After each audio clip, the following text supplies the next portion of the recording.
Bismillahirrahmanirrahim. Assalamualaikum warahmatullahi wabarakatuh. Hamdan wa syukrunillah wassalatu wassalamu ala rasulillah wa ala alihi wa sahbihi wa ala. Rabbi syrah li sadri wa yassir li amri wa hlul 'uqdatam min lisani yafqahu qawli. Alhamdulillah, perkenalkan saya Amr Muazzam akan mempresentasikan materi ulumul hadis pada kesempatan kali ini dengan tema hadis maudhu'. Langsung saja. Pertama, pengertian. Menurut bahasa, kata maudhu' itu berasal dari bahasa Arab, yaitu dari kata wadu'a yang berarti meletakkan atau menempatkan. Dalam konteks ini, maudhu' bermakna sesuatu yang dibuat-buat, dipalsukan atau ditempatkan tidak pada tempat yang sebenarnya. Kemudian secara istilah, hadis maudhu' adalah hadis yang secara sengaja dibuat-buat atau dipalsukan dan dinisbatkan kepada Nabi Muhammad SAW. Padahal beliau tidak pernah mengucapkannya, melakukannya, ataupun menyetujuinya. Hadis ini tidak dapat dijadikan sebagai hujjah atau dasar dalam Islam karena tidak berasal dari Nabi SAW. Kemudian sejarah munculnya hadis maudhu'. Hadis palsu atau hadis maudhu' ini mulai muncul pada masa Khalifah Ali bin Abi Thalib, tepatnya pada tahun 41 Hijriah. Munculnya hadis ini dilatar belakangi oleh perpecahan umat Islam akibat peristiwa fitnah kubro. Perpecahan ini terjadi antara Ali bin Abi Thalib yang didukung oleh penduduk Hijaz dan Irak dengan Muawiyah bin Abi Sufyan yang didukung oleh penduduk Syria dan Mesir. Dalam kondisi perpecahan tersebut, hampir setiap golongan membuat hadis maudhu' untuk memperkuat golongannya masing-masing. Tujuannya adalah untuk mengalahkan lawan dan mempengaruhi orang-orang tertentu.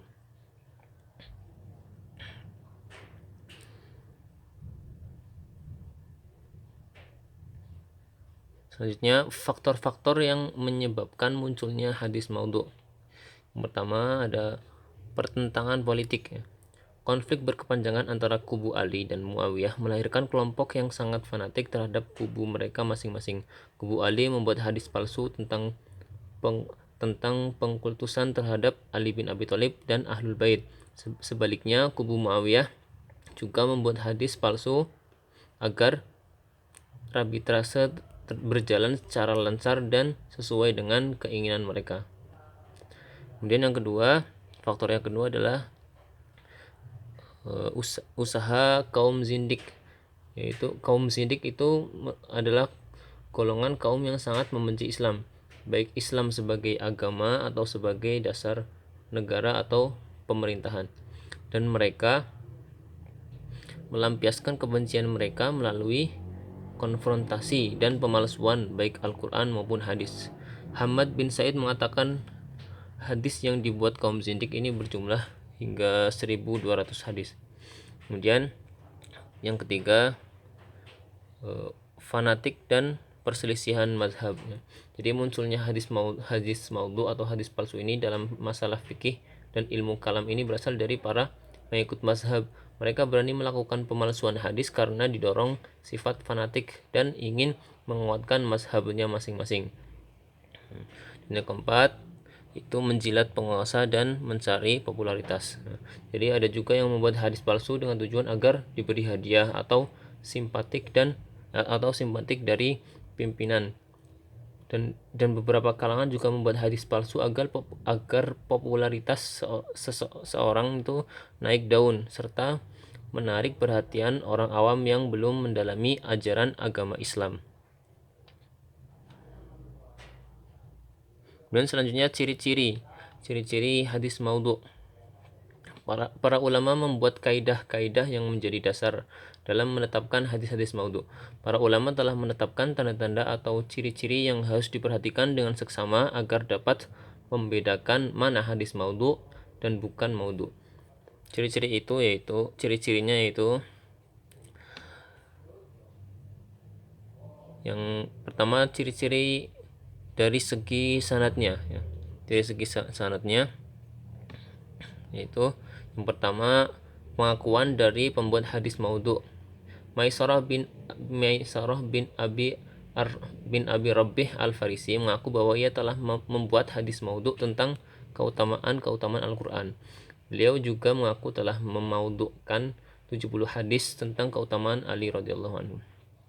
Dan yang kedua, kenyataan sejarah bahwa perawi itu tidak bertemu atau tidak sezaman dengan orang yang dikatakan gurunya. Misalnya Ma'mun ibnu Ahmad al-Harawi mengaku mendengar hadis dari Hisham ibnu Hamir. Al-Hafidh Ibnu Hibban menanyakan, kapan kamu Ma'mun datang ke negeri Syam? Ma'mun menjawab, tahun 250 Hijriah. Ibnu Hibban mengatakan bahwa Hisham ibnu Ammar itu meninggal pada tahun 245 Hijriah. Ma'mun menjawab lagi, itu Hisham ibnu Ammar yang lain. Kemudian yang ketiga, yaitu keadaan perawi itu sendiri terkenal dengan kedustaannya. Itu ciri-ciri hadis maudhu menurut sanadnya atau dari segi sanadnya. Kemudian ciri-ciri yang kedua, ciri-ciri dari segi matannya adalah yang pertama, isinya itu berlawanan dengan pendapat akal. Misalnya hadis yang mengandung hal-hal mustahil secara logis atau ilmiah, berlebihan dalam memuji atau mencela.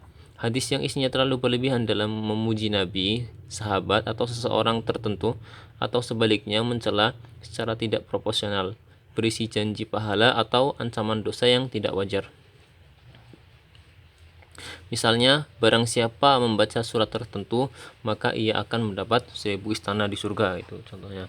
Kemudian, ciri-ciri yang kedua dari segi matan,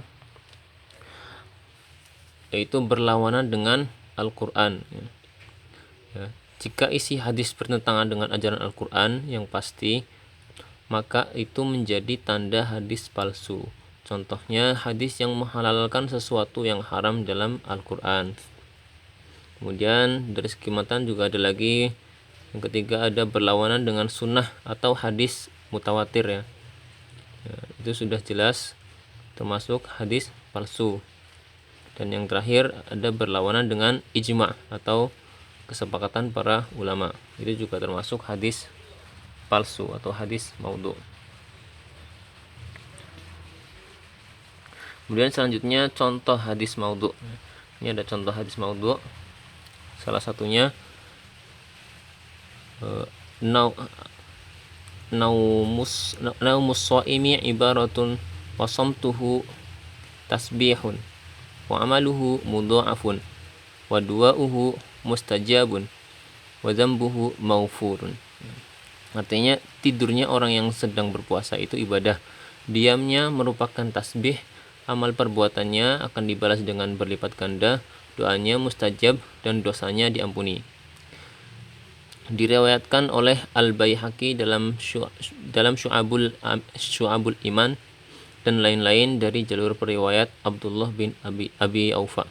Sanad hadis ini maudhu karena dalam sanadnya terdapat seorang perawi yang bernama Sulaiman bin Amr an-Nakhai, seorang pendusta.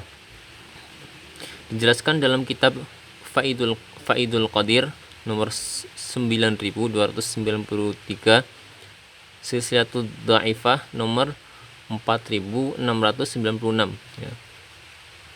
Dan hadis ini juga dilemahkan oleh Imam Al-Iraqi dalam kitab beliau Al-Mughni an Hamli, Al-Asfar fi takhrij ma'fil Ihya minal akhbar ya, atau buku yang mentakhrij hadis-hadis yang termuat dalam kitab Ihya Ulumuddin karya Imam Al-Ghazali.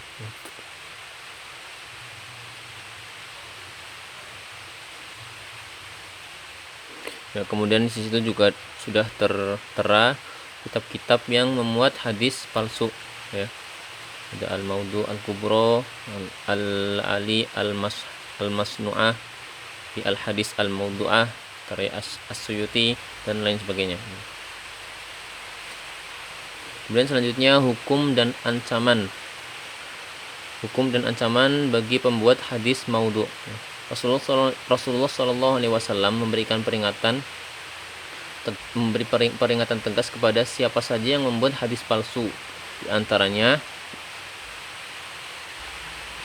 terdapat hadis mutawatir tentang ancaman Rasulullah SAW, yaitu hadis yang artinya, barang siapa yang berdusta atas namaku dengan sengaja, maka hendaklah ia mengambil tempat duduknya di neraka. Hadis riwayat Al-Bukhari dan Muslim. Kemudian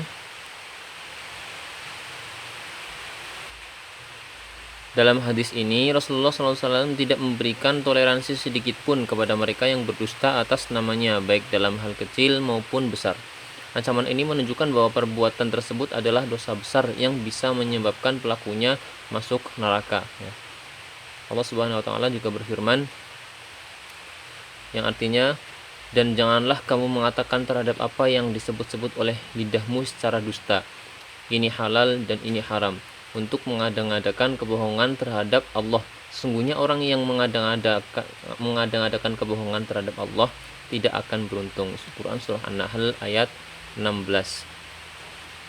Ayat ini mencakup perbuatan berdusta atas nama Allah dan Rasulnya, itu termasuk dalam bentuk hadis palsu. Dan selanjutnya ada dampak di dunia, dampak duniawi. Yang pertama, akan menjadi fitnah dan perpecahan. Hadis palsu sering digunakan untuk mengandung kepentingan pribadi atau kelompok yang akhirnya menyebabkan fitnah dan perpecahan di tengah umat. Dan yang kedua, akan menjadikannya kerusakan ilmu. Membuat hadis palsu itu merusak kepercayaan terhadap ilmu hadis, yang merupakan salah satu pilar utama dalam syariat Islam.